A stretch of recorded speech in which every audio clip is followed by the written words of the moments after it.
The happiness you are chasing may be running from you for one simple reason. You have been chasing it. It sounds backward. Every voice around you says that if you want more, you must push harder, think bigger, visualize longer, and never stop reaching. Yet have you noticed what usually happens? The tighter you grip your dreams, the heavier your mind becomes.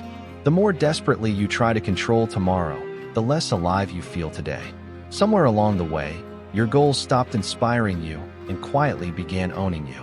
You wake up with a mind already racing. Before your feet touch the floor, you are thinking about messages that have not arrived, opportunities that have not appeared, problems that have not happened, and futures that exist only inside your imagination. Your body is here, but your attention is somewhere else, pulled apart by invisible threads that never seem to stop multiplying. By the time the day begins, you are already exhausted from fighting battles that reality never asked you to fight. Most people believe this is ambition. They call it discipline. They tell themselves that constant pressure is the price of success. But what if that pressure is the very thing standing between you and the life you want? What if the restless voice inside your head is not pushing you forward, but quietly pulling you away from everything that truly matters? More than 2,000 years ago, the Stoics discovered something that feels almost impossible to accept in a world obsessed with chasing more. They believed that the strongest mind is not the one that reaches for everything. It is the one that cannot be dragged away from itself. Marcus Aurelius ruled an empire surrounded by uncertainty. Epictetus lived without freedom for years before teaching generations how to become inwardly free. Seneca stood at the center of wealth and power, yet warned that a person ruled by desire will always feel poor. These men lived through war, exile, betrayal, and loss. Still, they left behind a philosophy that was never built on controlling the world. It was built on mastering the place where every victory or defeat truly begins: your own mind. But here is the strange part. The Stoics were not trying to help people attract success in the way modern culture often imagines. They uncovered something much deeper. Something so quietly powerful that many people overlook it completely. They realized that when the mind becomes calm, when desire is no longer tangled with fear, when peace replaces desperation, life itself begins to change in ways that seem almost mysterious. Not because the universe suddenly favors you, but because you finally stop fighting against your own nature. That is the secret we are about to explore. But before we can understand why a peaceful mind transforms everything around it, we must first uncover the invisible habit that keeps millions of people trapped in endless striving without ever realizing why they never feel they have enough. Think about the last time you finally got what you had been waiting for. Maybe it was the promotion you worked nights to earn. Maybe it was the relationship you believed would complete you. Maybe it was the number in your bank account, the new home, the recognition, or the quiet hope that once you crossed one more finish line, life would finally become lighter. For a little while, it did. You smiled more. You breathed easier. You told yourself that all the effort had been worth it. Then something almost invisible happened. The excitement faded. Your mind found a new target. Another problem appeared. Another goal demanded your attention. Without realizing it, you stepped back onto the same treadmill, convinced that this next achievement would be different. This is the cycle few people ever question because everyone around them is running on it too. Look at any coffee shop on a Monday morning. Faces glow from laptop screens. Conversations revolve around the next opportunity, the next investment, the next vacation, the next version of life that is supposed to feel complete. There is nothing wrong with building a better future. The tragedy is believing that peace must wait until you arrive there. That belief quietly steals every ordinary moment along the way. It turns dinner into planning. A walk becomes worrying. Even moments of rest become opportunities to think about what still has not happened. The mind never receives permission to simply exist. Perhaps you have caught yourself doing this without noticing. You finish one task, and instead of feeling grateful, you immediately search for the next thing to fix. Someone compliments your work, yet your attention jumps to the one person who stayed silent. You spend weeks preparing for a conversation, only to replay every sentence afterward, wondering if you should have sounded smarter, kinder, stronger. The event ends, but your mind refuses to leave it behind. Slowly, Life becomes less about living and more about rehearsing futures or rewriting pasts that no longer belong to you. The hardest part is that this pattern feels responsible. It feels productive. It even feels necessary. If you stop worrying, you fear you will become careless. If you stop chasing, you fear you will fall behind. If you relax, you worry that everyone else will pass you. So you carry tension like a badge of honor, never asking whether the weight is actually helping you move forward. Deep inside, another voice whispers questions you rarely allow yourself to hear. Why do I still feel restless after reaching goals I once dreamed about? Why does every victory seem smaller than I imagined? Why does my mind refuse to be satisfied for more than a few days? The Stoics believed those questions were not signs of failure. They were signs that you had finally reached the edge of an old way of thinking. They understood that the greatest prison is often invisible because it is built from beliefs we have repeated for so many years that they begin to sound like truth.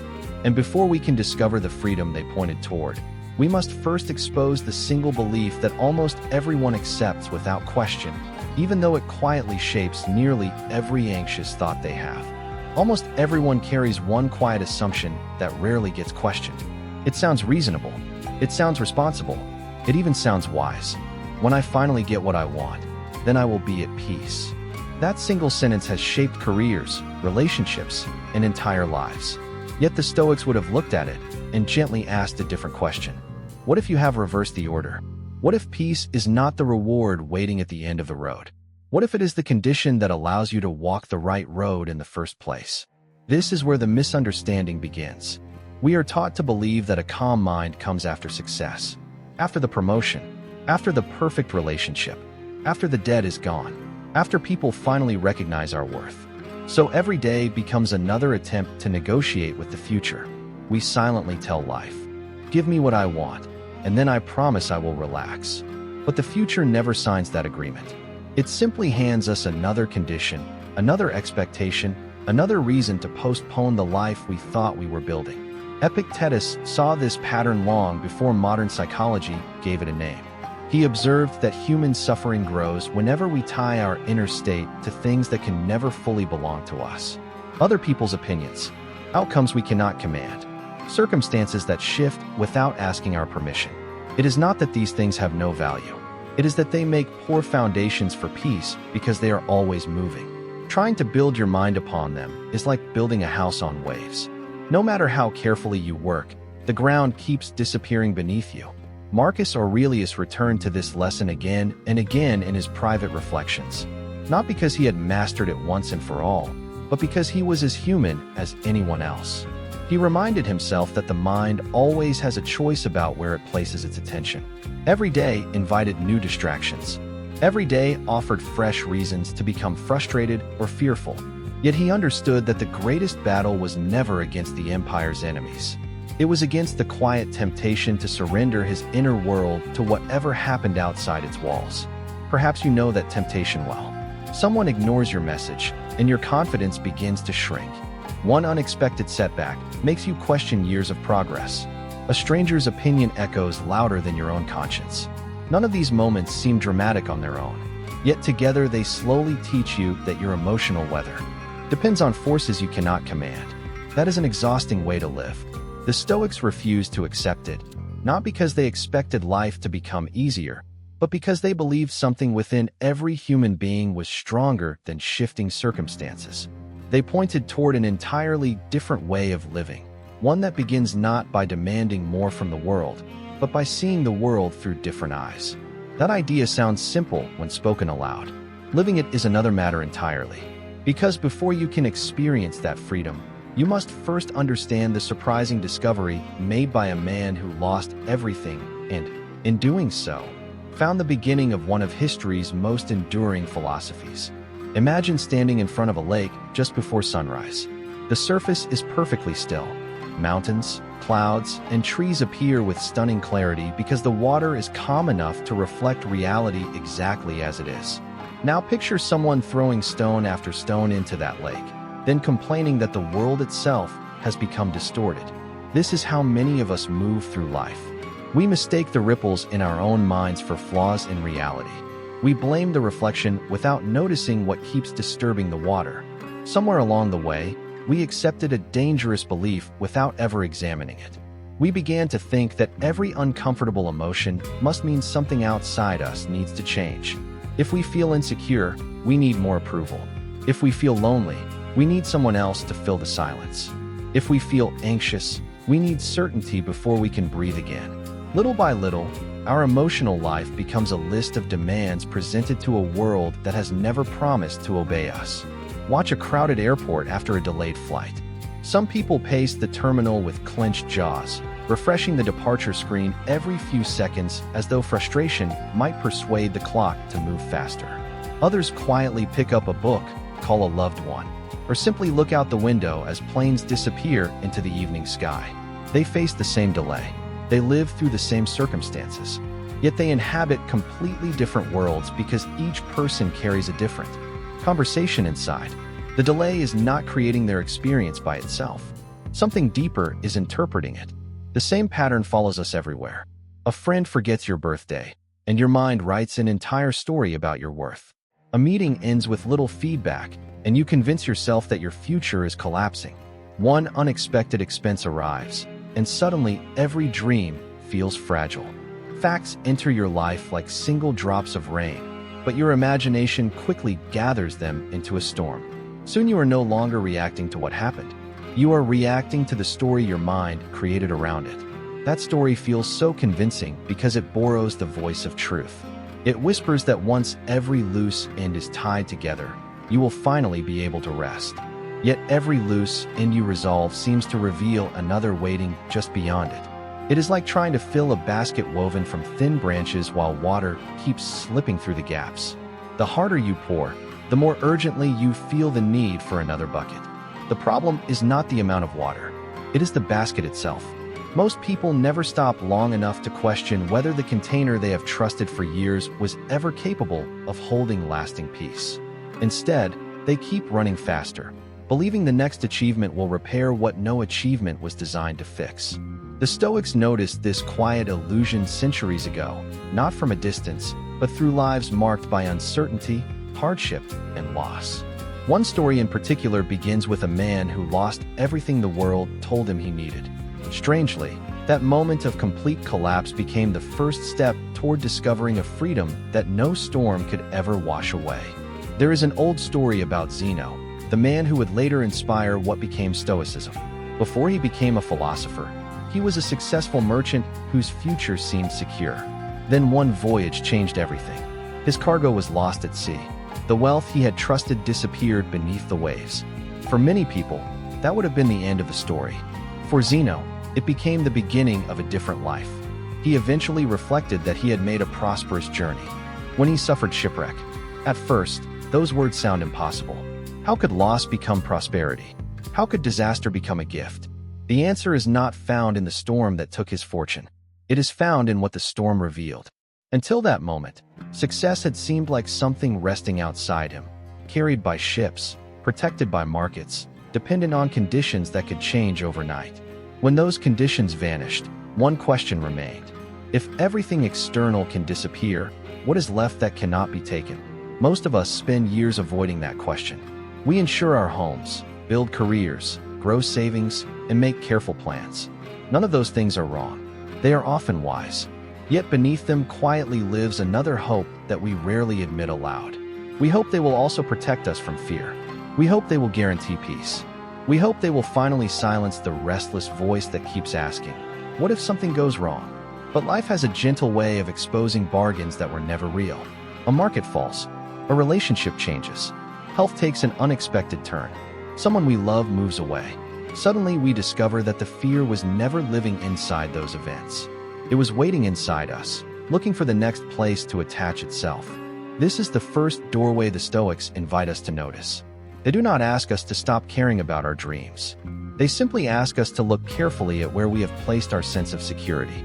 There is a quiet difference between holding something and depending on it for your peace. One allows you to appreciate what you have. The other forces you to live in constant fear of losing it. Without realizing it, many people confuse these two ways of living. They believe they are pursuing meaningful goals, while beneath the surface they are actually negotiating with uncertainty itself. If I can just secure one more achievement, then maybe I will finally feel safe. Yet safety built on changing conditions demands endless maintenance. Every success creates something new to protect. Every gain introduces another fear of loss. The circle never closes. Zeno's shipwreck did not teach him to expect less from life. It taught him to expect more from himself. Not more effort, not more control, something quieter than either of those. A different place from which to stand while the winds of life continued to change.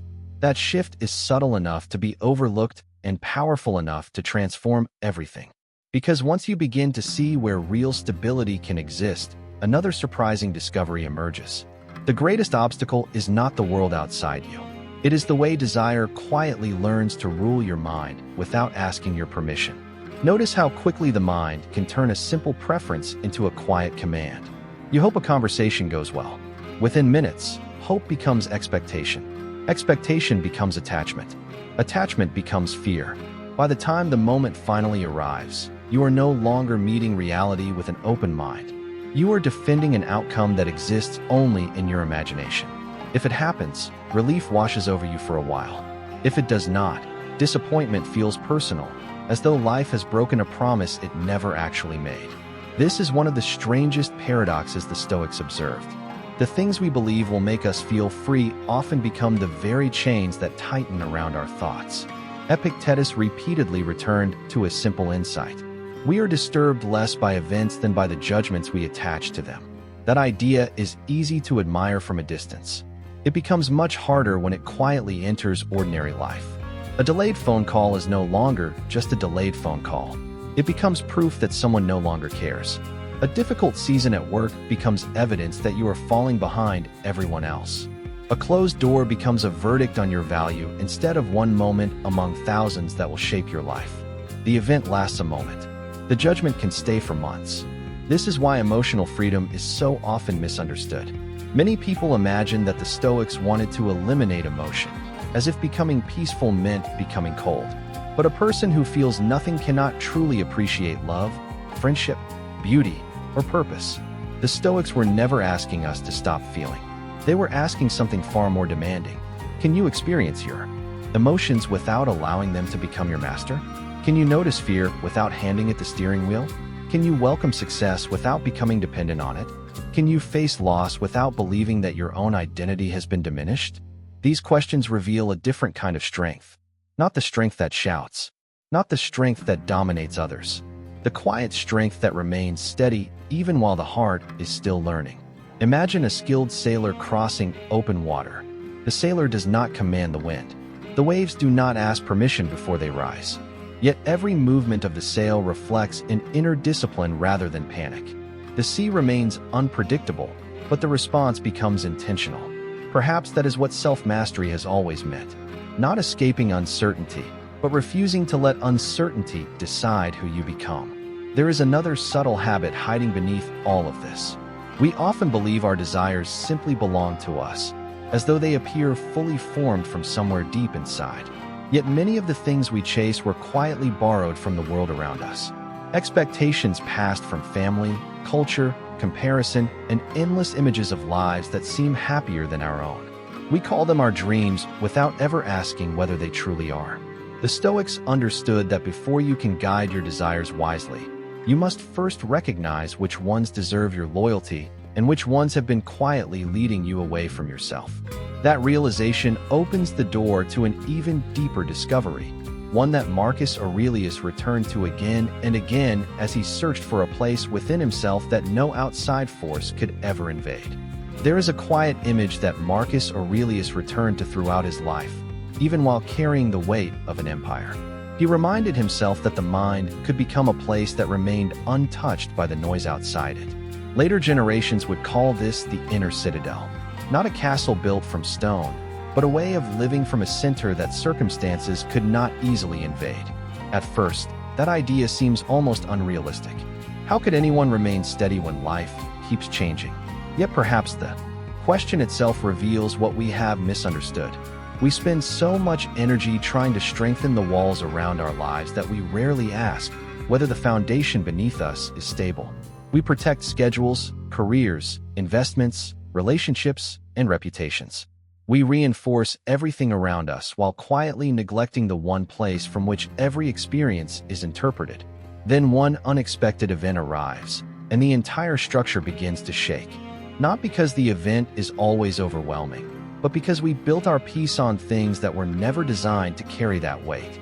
This is where everything begins to turn. Imagine walking through a city after a heavy rain. Hundreds of windows reflect the same gray sky. Yet inside each building, life is completely different. One family celebrates the birth of a child. Another grieves someone they have lost. Someone signs the contract they dreamed about for years. Someone else packs their belongings after losing a job.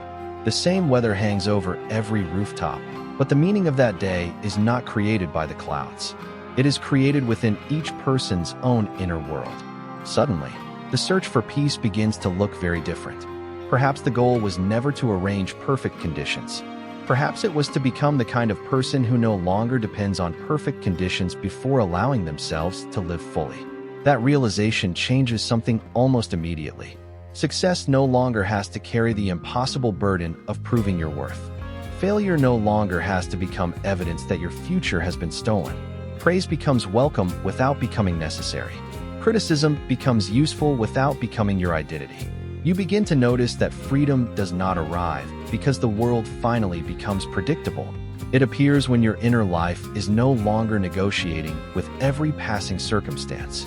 This is why the Stoics placed such extraordinary value on character. Character cannot guarantee outcomes. It cannot prevent loss. It cannot stop time. Yet it gives you something far more durable than any external achievement. It gives you a place to stand when everything else begins to move. And from that place, a remarkable shift occurs. You stop asking, "What must happen for me to feel at peace?" A quieter question begins to replace it. Who must I become, regardless of what happens? That single change may seem small, but it quietly transforms every ambition, every relationship, and every setback that follows. Ironically, when your happiness no longer depends on controlling the future, your attention returns to the only moment where meaningful action has ever been possible: the present. It is here that your choices become clearer. Your fears lose some of their authority. Your desires become easier to examine instead of automatically obey. Yet there is one more paradox waiting beyond this realization. Once you stop chasing peace as an outcome, something unexpected begins to unfold, and it changes not only the way you live, but also the way the world seems to respond to you. Picture an ordinary Tuesday. Nothing extraordinary happens. The alarm rings at the usual time. Coffee brews in the kitchen. Traffic moves a little slower than expected. Emails begin arriving before the morning has fully settled. From the outside, the day looks almost identical to hundreds that came before it. Yet something subtle has changed. For the first time, you are no longer measuring every moment against the question, "Is this bringing me closer to the life I want?" Instead, another question quietly takes its place. Who am I becoming while this moment unfolds? That shift is so small that no one around you notices it. But you do. A difficult conversation no longer feels like a threat that must be survived. It becomes an opportunity to practice the kind of character you admire. Waiting in a long checkout line no longer steals part of your day because your peace is no longer tied to everything happening on your schedule. An unexpected mistake at work still matters. You still correct it. You still care. Yet the mistake no longer grows into a story about your identity. It remains what it truly is: one event, not the definition of your life. This is how transformation often begins. Not with dramatic breakthroughs that change everything overnight, but with quiet moments that would have passed unnoticed before. You find yourself listening more carefully because your mind is no longer busy rehearsing its next response. You notice the evening light stretching across the sidewalk after work because your attention has returned to where your body has been all along. You laugh more freely because you are no longer silently calculating whether every interaction is leading somewhere useful. None of these moments look impressive from the outside, yet together they begin reshaping the architecture of an entire life. The remarkable part is that your ambitions do not disappear. You still pursue meaningful work. You still build, create, and dream. The difference is that your goals stop behaving like judges deciding whether you deserve peace. They become directions rather than conditions. You walk toward them with commitment instead of desperation. Ironically, That calmer way of moving often leads to clearer decisions.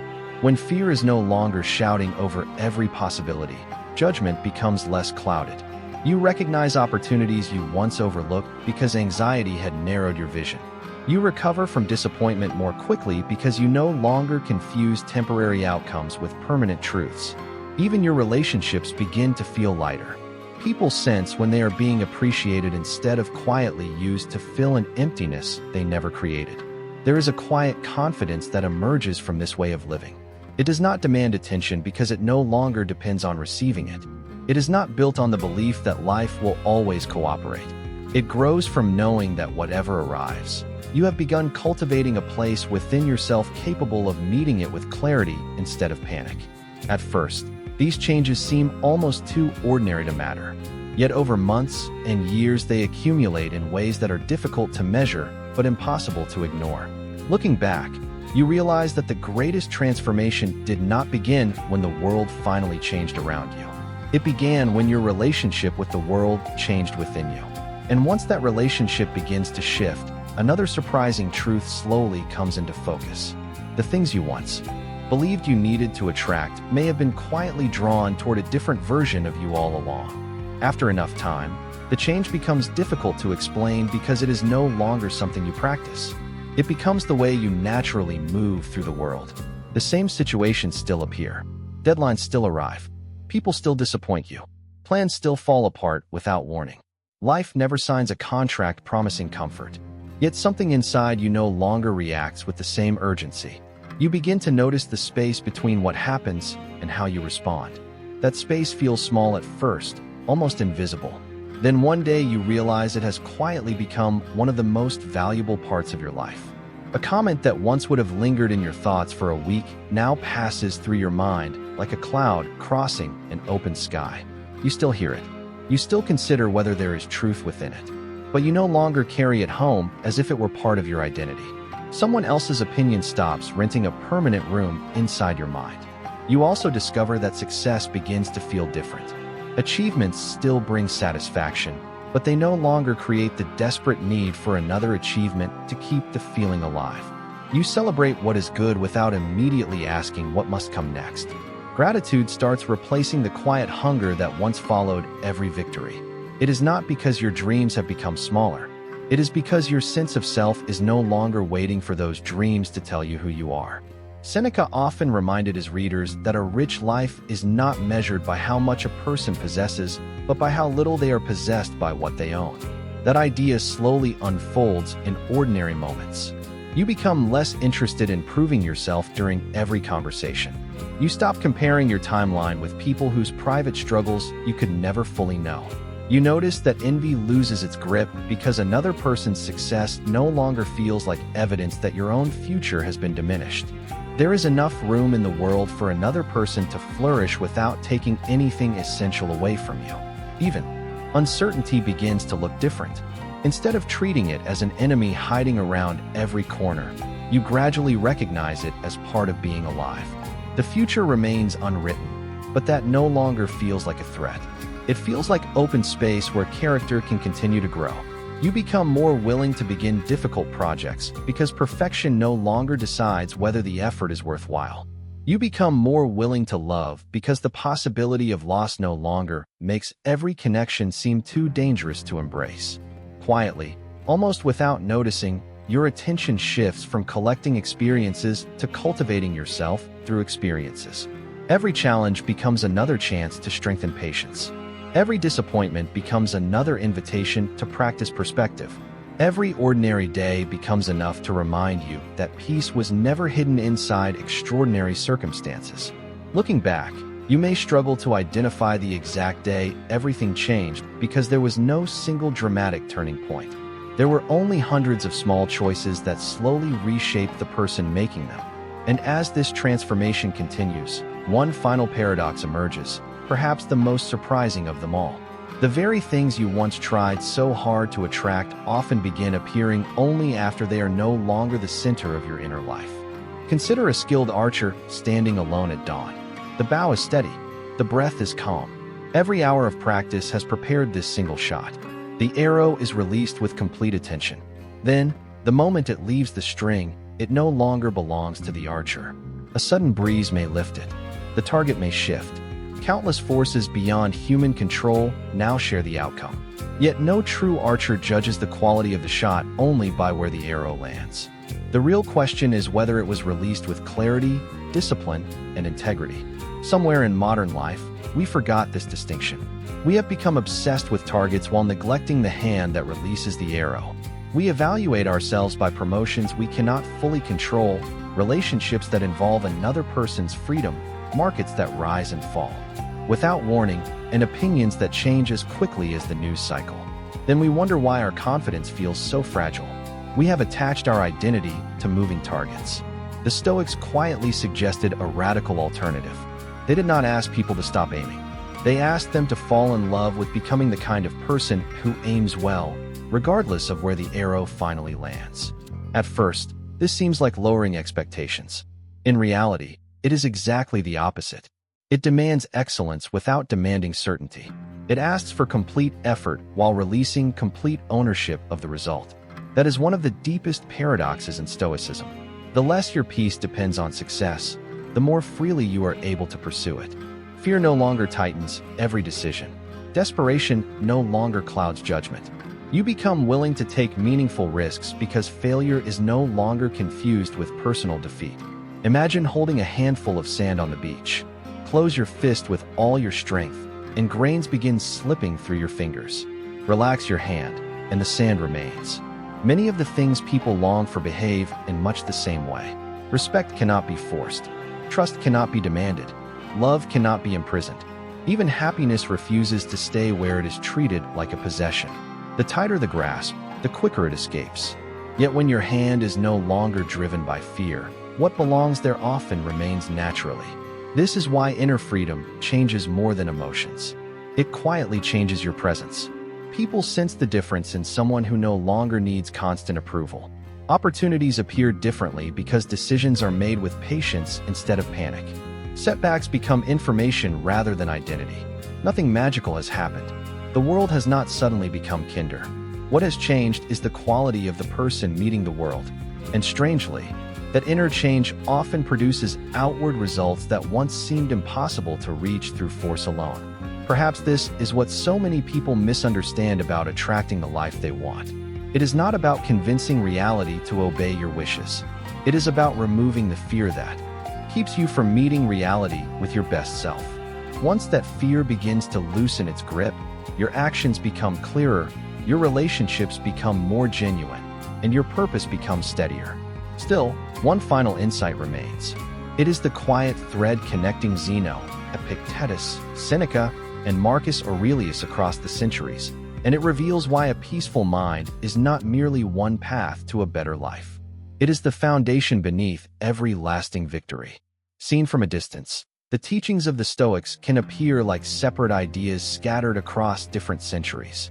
One philosopher speaks about control, another reflects on character, another writes about desire, another endures hardship with remarkable composure. But the longer you live with their words, the more they begin to resemble pieces of the same compass rather than isolated lessons. Zeno pointed toward the journey itself. His greatest discovery did not emerge while everything was going according to plan. It appeared after life removed the illusion that security could be stored in possessions alone. Epictetus then asked a question that reaches just as deeply today as it did in ancient Rome. What truly belongs to you? Not your reputation, not your income, not another person's affection, not tomorrow's outcome, only the choices you make in this moment. Marcus Aurelius carried those ideas into the heart of uncertainty. Every day he reminded himself that the strongest kingdom was the one built within. Seneca completed the picture by showing that abundance without self-command is still a form of poverty. Together, they were not offering techniques for escaping reality. They were describing a different relationship with reality itself. That is why this philosophy has never depended on a particular century. Human beings still wake up with anxious thoughts. We still compare our lives with carefully edited versions of someone else's success. We still mistake constant stimulation for meaning and endless activity for progress. The tools have changed. The human mind has not. A smartphone can deliver more information before breakfast than an emperor encountered in a month. Yet the ancient question remains exactly the same. Will you allow everything that enters your awareness to govern your inner life? Or will you decide what deserves a place there? That choice quietly shapes every hour that follows. Stoicism does not ask you to withdraw from ambition or responsibility. It asks you to carry them differently. It invites you to build a career without becoming imprisoned by status. To love deeply without believing another person must complete you. To pursue excellence without making perfection the price of self-respect. To prepare carefully while accepting that reality will always keep the final vote. When these ideas begin working together, something remarkable happens. Life no longer feels like a series of tests designed to determine your worth. It becomes a continuous opportunity to express it. Every setback becomes material for patience. Every success becomes an opportunity for gratitude rather than attachment. Every ordinary day becomes another chance to strengthen the only part of yourself that can remain steady through changing seasons. This is why the Stoics never promised a world without pain. They promised something far more enduring. They showed that peace is not found by arranging perfect circumstances around an unsettled mind.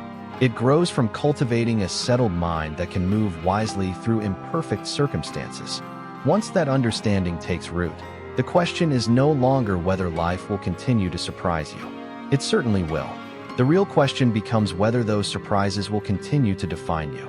And if you follow this path long enough, you may eventually notice the quiet transformation that matters more than any single achievement, because it changes not just what you experience, but the person who experiences it. Months from now, if you continue walking this path, the most meaningful change may be one that no photograph could capture and no resume could describe. Someone who has not seen you in a long time might say you seem different. They may struggle to explain why. You smile with the same face. You speak with the same voice. You still pursue your work and care for the people you love. Yet there is a quiet steadiness that was not there before. It does not come from finally solving every problem. It comes from no longer believing that every problem must be solved before life can be fully lived. You begin to notice this transformation in moments that once passed without attention. A plan changes unexpectedly, and instead of immediately asking, "Why is this happening to me?" your mind becomes curious. A season of uncertainty arrives, and rather than rushing to escape it, you discover that you can remain present without demanding instant answers. The future is still unknown, but it no longer feels like an enemy waiting in the distance. It becomes a landscape you are willing to walk through one step at a time. There is also a new kind of generosity that quietly enters your life. Because you are no longer spending so much energy protecting a fragile sense of self, you have more attention left for others. You listen without preparing a defense. You forgive more easily because you understand your own imperfections more honestly. You celebrate another person's success without secretly measuring what it says about your own. These are not dramatic victories. They are the almost invisible habits that slowly reshape the atmosphere around you. Even silence begins to feel different. There was a time when every quiet moment invited another wave of worry, another unfinished calculation, another imaginary conversation with tomorrow. Now silence becomes a place where nothing needs to be fixed for a few precious moments. You discover that peace is not empty. It is full of awareness, full of gratitude, full of the simple experience of being alive without constantly asking life to become something else. Looking back, you may realize that the person who began this journey believed happiness would arrive from the outside, carried by the next opportunity or protected by the next achievement. The person you are becoming understands something much gentler. Every meaningful accomplishment still deserves your effort. Every loving relationship still deserves your presence. Every worthwhile dream still deserves your courage. But none of them are asked to carry the impossible responsibility of completing you. That burden has quietly fallen away. The Stoics never promised a perfect life because perfection has never belonged to the human experience. What they offered instead was the possibility of becoming the kind of person who can meet an imperfect life with an undivided heart. Perhaps that is the deepest form of freedom. Not escaping change, but no longer fearing it. Not eliminating uncertainty, but learning to stand peacefully within it. Not possessing the world, but finally belonging to yourself. And as this realization settles without effort, there is nothing left to chase in this moment. Only one final thought remains, waiting patiently in the silence, ready to reveal what this entire journey has been pointing toward from the very beginning. As evening settles over the landscape, the world grows quieter without asking for permission. The wind moves through the trees with the same patience it carried centuries ago. The stars appear one by one, never rushing, never competing for attention. Nature has always understood something that human beings often forget. Nothing becomes complete by forcing itself to arrive sooner than its season. A tree does not struggle to become taller overnight. A river does not argue with every stone in its path. Each simply fulfills its nature. Perhaps that is why the Stoics looked so often to the natural world. They were not searching for escape. They were searching for remembrance. Marcus Aurelius often reflected that a good life comes from living in agreement with nature, not by resisting the order of things, but by fulfilling the role that belongs to us with wisdom, courage, justice, and self-control. Those words are easy to admire, yet their deepest meaning only becomes clear after a long journey inward. You realize that the peace you wanted was never hidden behind the next achievement. It was waiting beneath the noise that convinced you peace always had to wait. The success you sought was never meant to define your worth. It was simply another opportunity to express the person you were becoming. Even the losses that once felt unbearable begin to take on a quieter meaning. They did not arrive only to take something away. They also revealed what could never truly be taken: a steady mind, an honest character, the freedom to choose your response even when life refuses to follow your plans. That is why the greatest gift of Stoicism is not the promise that you will receive everything you desire. It is something far more enduring. It teaches you to become someone who is no longer owned by desire. And in that freedom, a remarkable change unfolds almost unnoticed. You still dream, you still work, you still love with your whole heart. But your happiness is no longer waiting for permission from tomorrow. It has quietly returned to where it always belonged. Here, in this breath, in this choice, in this ordinary moment that so often escaped your attention while you were searching for extraordinary ones. Perhaps that is the hidden meaning behind the paradox that began this journey. You do not attract a richer life because you stop caring about life. You attract it because your mind is no longer clouded by fear, grasping, or endless resistance. You meet each day more clearly, and clarity changes the quality of every action that follows. The world outside may or may not answer your hopes in the way you expect. The Stoics never promised otherwise. Yet they discovered something that no uncertainty can erase. When your inner world becomes peaceful, you stop living as a prisoner of circumstances and begin living as a companion to reality itself. Then every sunrise becomes enough. Every challenge becomes material for growth. Every ending quietly prepares the ground for another beginning. And somewhere beyond the need to possess everything, beyond the fear of losing anything, beyond the restless search for a future that was supposed to complete you, there remains only a calm and unwavering presence. It has been there from the beginning, waiting patiently for the moment you finally became still enough to notice it.